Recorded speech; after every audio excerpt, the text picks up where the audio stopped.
கர்த்தரும் இரட்சகரும் ஆகிய இயேசு கிறிஸ்துவின் நாமத்தினாலே இந்த காலை வேளையிலே உங்களை அன்போடு கூட வாழ்த்துகிறேன். உங்களுக்கு கிருபையும் தேவ சமாதானமும் உண்டாவதாக. இந்த நாளிலும் கர்த்தருடைய ஆவியானவர் நமக்கு கொடுக்கிற வார்த்தை மீகா தீர்க்கதரிசன புஸ்தகம் 7ஆம் அதிகாரம் 15ஆம் வார்த்தையை நாம் வாசிக்கின்ற பொழுது, நான் உன்னை எகிப்து தேசத்திலிருந்து புறப்பட்ட நாளில் செய்தது போல உன்னை அதிசயங்களை காண பண்ணுவேன் என்ற ஒரு வார்த்தையை நாம் இங்கே வாசிக்கிறோம்.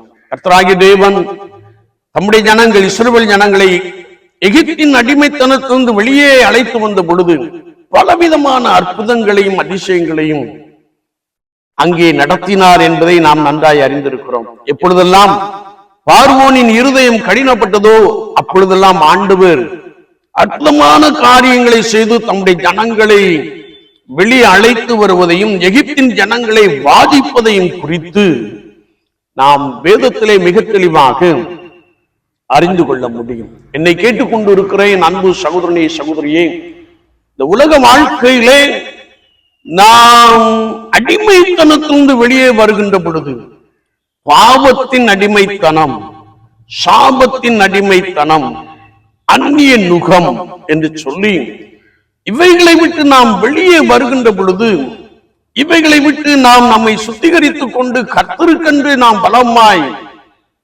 செயல்படுகின்ற பொழுது ஆண்டவர் நம்மை அதிசயங்களை காண பண்ண போதுமானவராக இருக்கிறார்.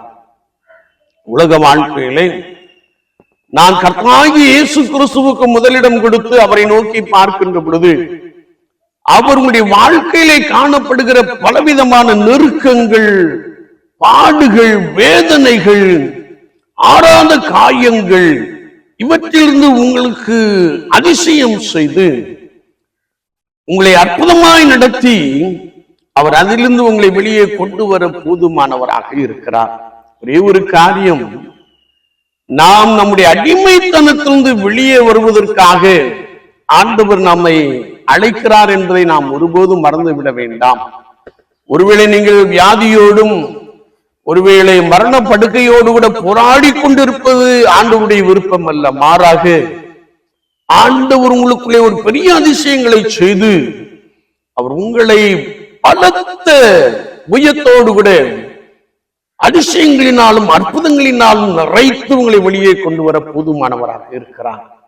எனவே இந்த கால வேளையில் ஒரு விஷயம் உங்களை கர்த்தருக்கென்று அர்ப்பணித்துக் கொள்ளுங்கள். ஒரு விஷயம் உங்களை கர்த்தருக்கென்று கொடுத்து விடுங்கள்.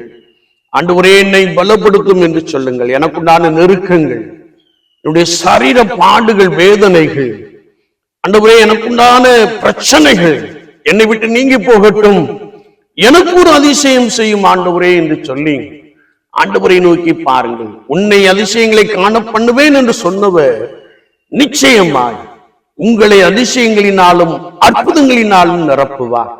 எப்படி இஸ்ரவேல் ஜனங்களை அற்புதங்களினாலும் அடையாளங்களினாலும் வெளியே அழைத்து வந்தாரோ அப்படியே உங்களுக்கும் அவர் செய்ய போதுமானவராக இருக்கிறார். எனவே நீங்கள் இந்த காலை வேளையிலே உங்களை ஒரு விஷயம் கர்த்தருடைய சமூகத்திலே அர்ப்பணித்து, ஆண்டவரே என்னை நினைத்தருளும் என்று கேளுங்கள்.